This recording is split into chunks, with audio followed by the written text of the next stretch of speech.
Welcome to French Avenue. Microphone. Welcome to French Avenue microphone. Alors, imaginez la scène. On veut raconter ses dernières vacances, un souvenir d'enfance, n'importe quoi en fait. Une histoire qui nous tient à cœur. Et là, paf, le blocage. Ah oui, le grand classique. La question qui paralyse, je pense, tellement de monde. Est-ce que je dois dire j'ai mangé ou je mangeais? Ça a l'air d'un détail, mais on sent bien que c'est plus profond. Oui, ce n'est pas juste de la grammaire, hein. Non, c'est un choix de réalisateur, quoi. On décide si on fait un plan large sur le paysage ou un gros plan sur l'action, qui change tout. C'est exactement la bonne perspective. Et l'objectif de notre discussion aujourd'hui, c'est de montrer que ce choix, c'est pas une loterie. Non. C'est une décision presque artistique, une question d'intention.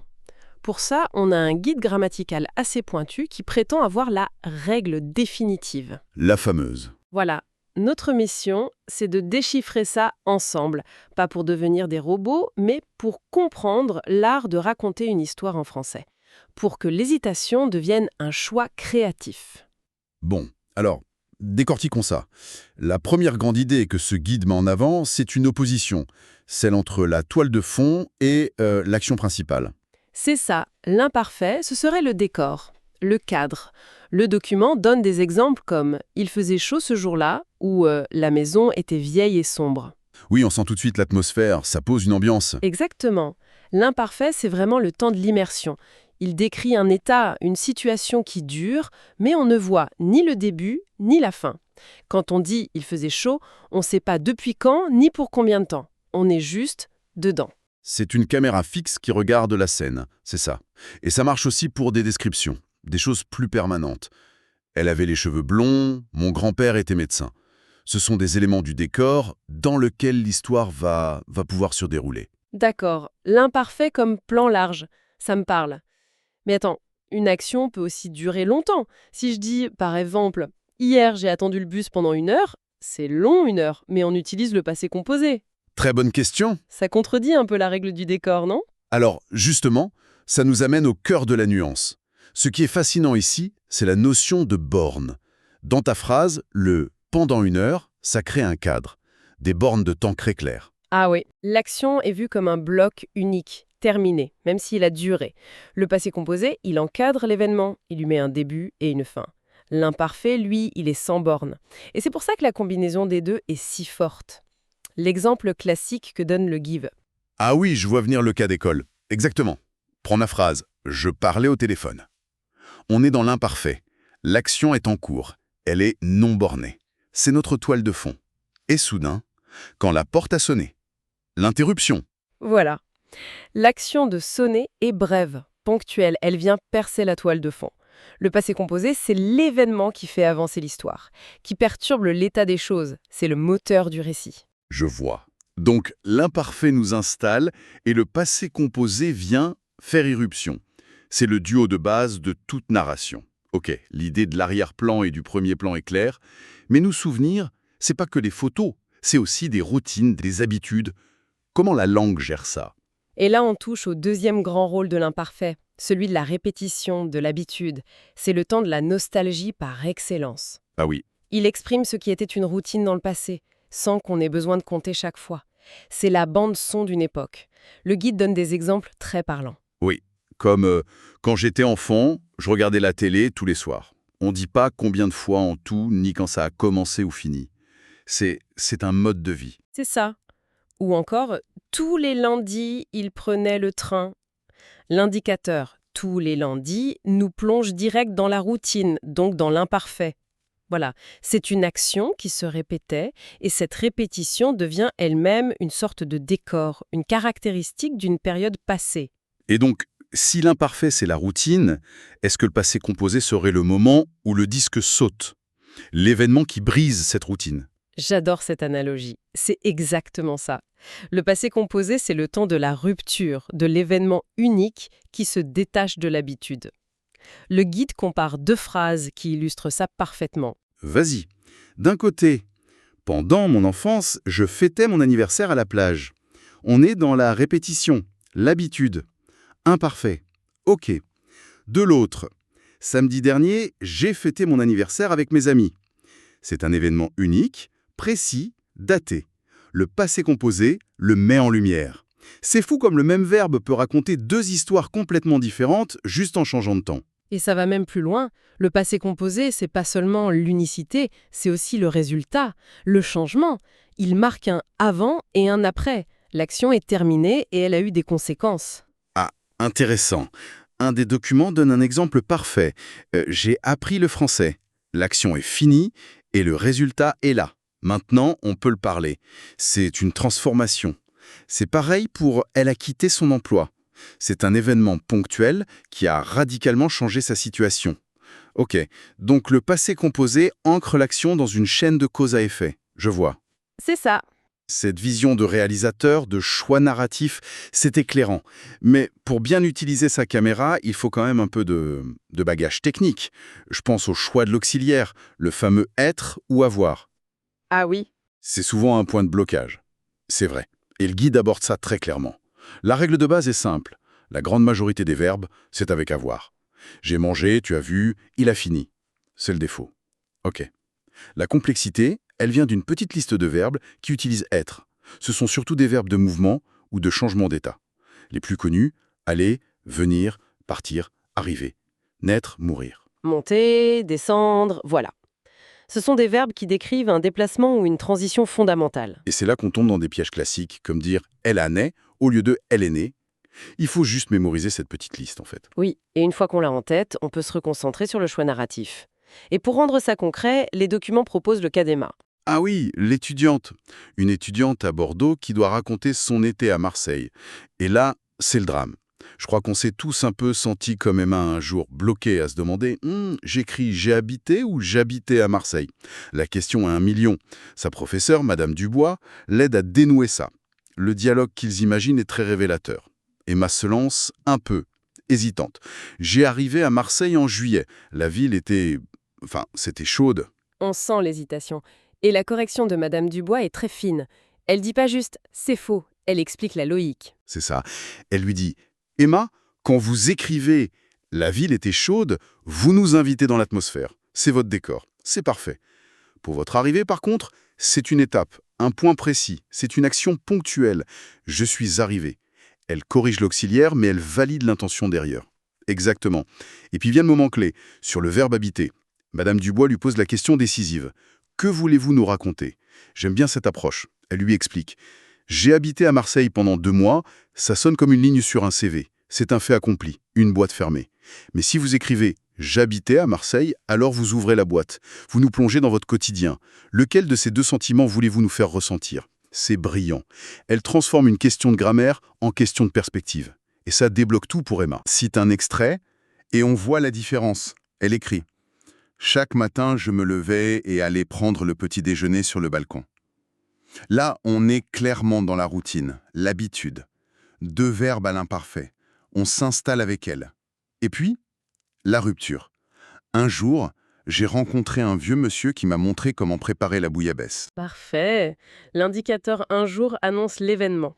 Et les 2 actions, rencontrer et montrer, sont au passé composé. Ce sont les péripéties. L'histoire avance, voilà. Et juste après, elle rebascule. Il parlait avec passion. Elle revient à la description, à l'imparfait, pour peindre le portrait du personnage. Elle a compris comment alterner les 2. La conclusion de sa prof est magnifique. Elle lui dit qu'elle ne fait plus que lister des événements, elle transporte le lecteur dans le temps. C'est vraiment ça l'enjeu. Ça me rappelle une fois où j'ai raconté une anecdote à un ami en n'utilisant que le passé composé. Ah! Il m'a dit à la fin « C'est intéressant, mais on dirait que tu lis un rapport de police. » C'est l'exemple parfait. Le tout passé composé donne une suite de faits, une chronologie clinique. L'imparfait ajoute la chair, la couleur, la vie. L'histoire d'Emma montre qu'une fois qu'on maîtrise ça, la grammaire devient un outil d'expression formidable. Alors, si on devait synthétiser pour que ce soit super clair, la question à se poser n'est plus « quelle est la règle ?», mais plutôt « quelle est mon intention ?» Oui, mon intention de narrateur. Voilà. Est-ce que je peins le décor? Je décris une atmosphère, une habitude? Dans ce cas... Imparfait. C'est le mode paysage, l'arrière-plan. Exactement. Ou alors, est-ce que je raconte l'événement qui fait avancer l'intrigue, une action ponctuelle, une rupture, qui a un résultat? Et là, passé composé.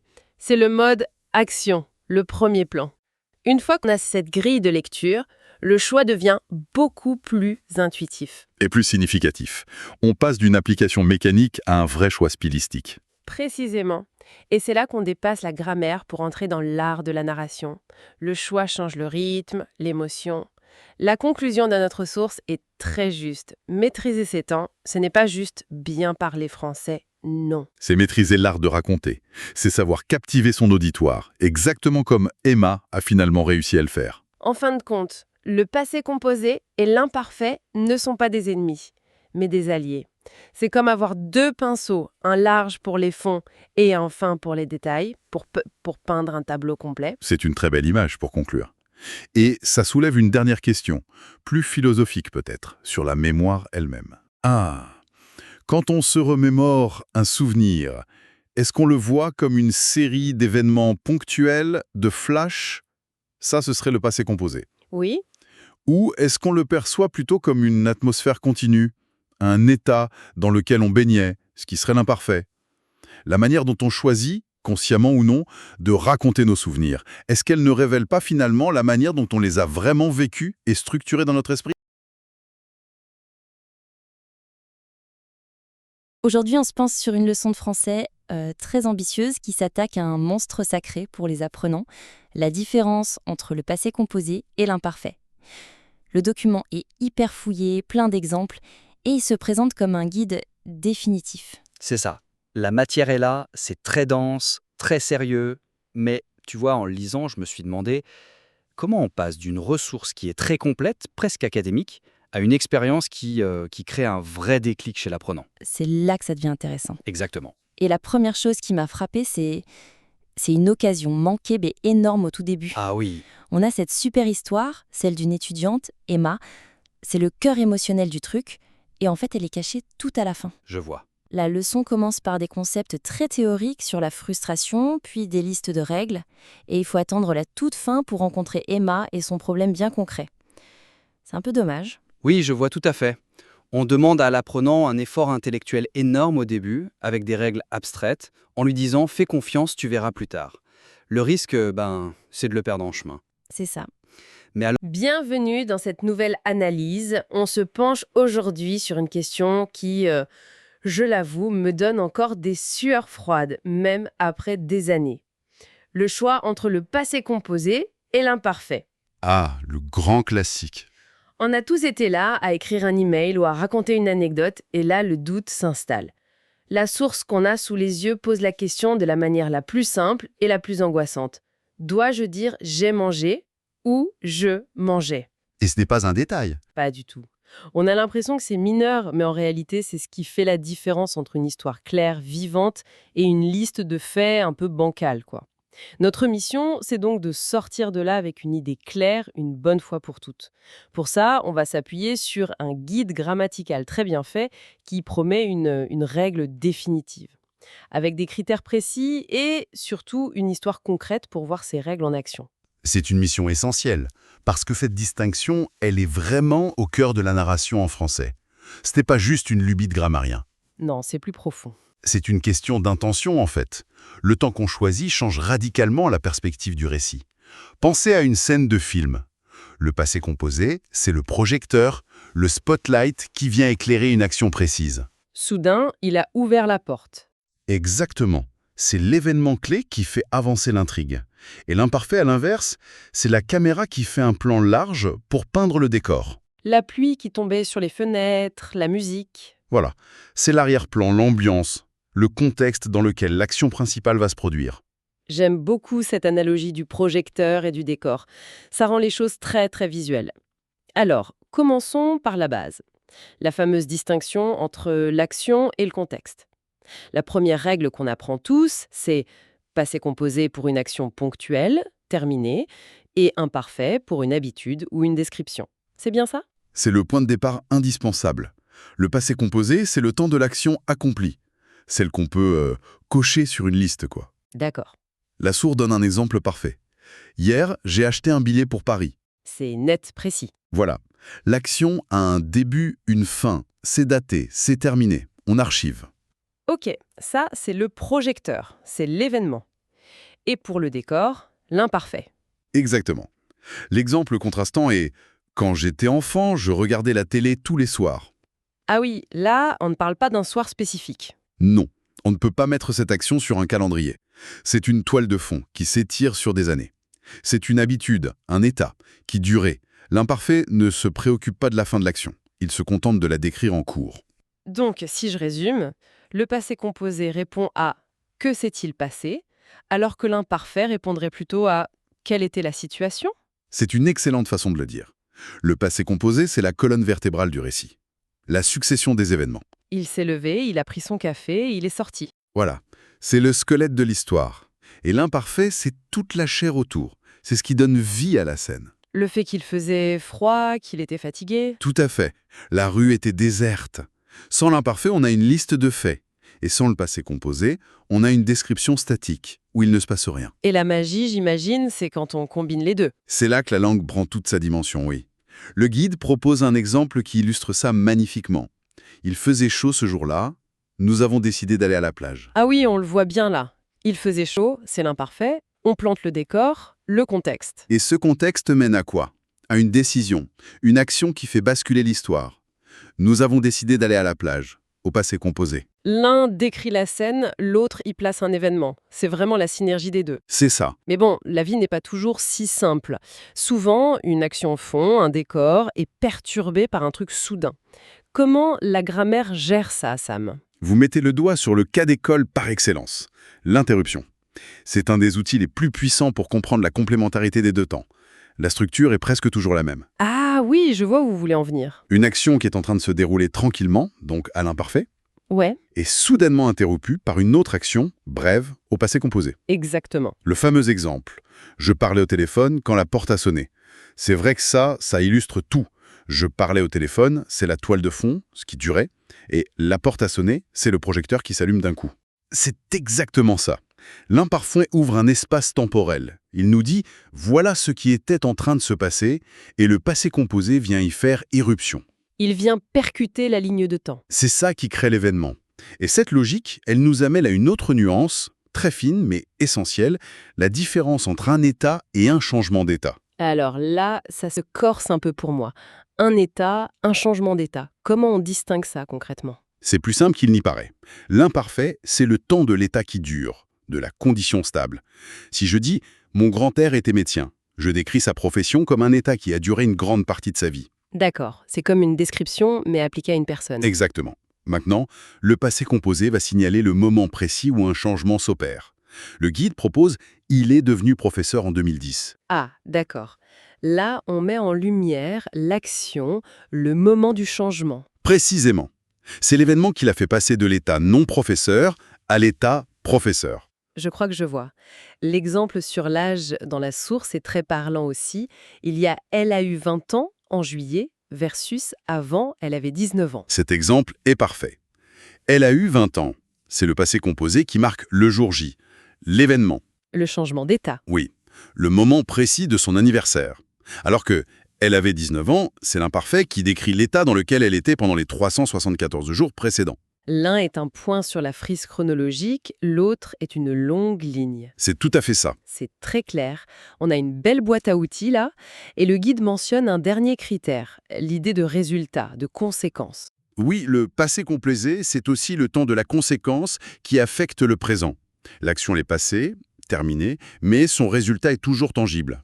Comme dans l'exemple, J'ai appris le français, maintenant je peux lire des livres. l'action d'apprendre est finie, mais elle a produit un résultat concret, une nouvelle capacité. C'est ça. Le passé composé encapsule cette idée d'un trophée gagné dans le passé et qu'on garde avec soi. D'accord, je pense qu'on a bien posé les bases théoriques. Mais entre la théorie et la pratique, il y a souvent un monde. Absolument. Et le meilleur moyen de vérifier, c'est de voir tout ça en action. Heureusement, notre guide propose justement l'histoire d'Emma, une étudiante qui raconte son été à Marseille. C'est le crash test parfait. C'est là que la magie opère, ou pas. Emma, comme beaucoup d'apprenants, est un peu perdue. On voit ses tentatives, ses erreurs.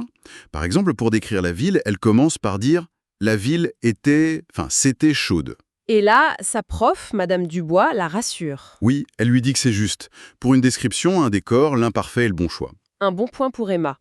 Mais il y a une erreur plus subtile, je crois, sur son logement. Oui, et c'est une erreur classique qui révèle tout. Emma écrit « J'ai habité Marseille ». Et là, sa professeure l'arrête. D'un point de vue factuel, ce n'est pas faux, mais ça ne transmet pas la bonne intention. Attendez, pourquoi? Qu'est-ce que « j'ai habité Marseille » aurait signifié dans ce contexte? J'ai habité Marseille, ça présente l'action comme un bloc terminé, vu de l'extérieur. C'est presque administratif. Comme cocher une case sur un CV, hein. Habiter à Marseille, fait. Voilà, ça ne nous plonge pas dans l'expérience. Alors que j'habitais Marseille, ça nous installe avec elle dans son appartement pour tout l'été. C'est le décor de son histoire. Ah oui, là, ça change tout. C'est la différence entre un rapport et une histoire, hein. C'est toute la différence entre lister un fait et créer une atmosphère. Alors, après avoir intégré ses conseils, Emma réécrit son texte. Je suis curieuse d'entendre le résultat. Je vais lire le paragraphe final. Écoutons bien la musique. L'été dernier, j'habitais Marseille pour mon immersion. Chaque matin, je me levais tôt et allais prendre le petit déjeuner au marché. Le marché était animé, on entendait les vendeurs crier, les oiseaux chanter. Un jour, j'ai rencontré un vieux monsieur qui m'a montré comment préparer la bouillabaisse. Il parlait avec passion. C'est fou, la différence est incroyable. On ferme les yeux et on y est au marché à Marseille. Avant, c'était une liste de faits. Maintenant, c'est une carte postale sonore. Exactement. Et si on met nos lunettes de grammairien, on retrouve précisément les principes qu'on a évoqués. Regardez cette alternance parfaite. D'un côté, l'imparfait qui plante le décor. J'habitais, je me levais, le marché était animé, on entendait. Tout ça, c'est la toile de fond, les habitudes, l'ambiance. C'est le plan large de la caméra. Précisément. Et au milieu de cette description, que se passe-t-il? Des événements viennent percer la toile. Ils sont au passé composé. Un jour, j'ai rencontré un vieux monsieur Bam! Projecteur sur une action ponctuelle. qui m'a montré comment préparer la bouillabaisse. Bam! Deuxième action clé. C'est cette danse constante entre l'arrière-plan à l'imparfait et les actions au premier plan, au passé composé, qui rend le récit vivant. Emma Hanout a cessé de nous donner des infos, elle nous transporte dans son souvenir. Ok, pour être sûr que j'ai bien tout saisi, la source propose quelques phrases pièges, une sorte de mini-quiz. On s'y frotte. Allons-y. Première phrase. Hier, je regardais un film. Mon premier réflexe, c'est que ça sonne un peu bizarre. Qu'est-ce qui cloche? C'est un excellent piège. Alors, que vous dit votre instinct maintenant? Quel est le mot-clé? Le mot-clé, c'est hier. Ça ancre l'action dans un moment très précis, une journée terminée. Donc, si je suis la logique, c'est une action ponctuelle et achevée. Il faudrait dire « Hier, j'ai regardé un film ». C'est ça? C'est exactement ça. Hier appelle le passé composé. Je regardais un film ne serait correct que si on ajoutait M interruption. Je regardais un film quand le téléphone a sonné. Voilà. Mais seule, la phrase demande le passé composé. Bien joué. Ouf. 1 sur 1. Alors, deuxième cas.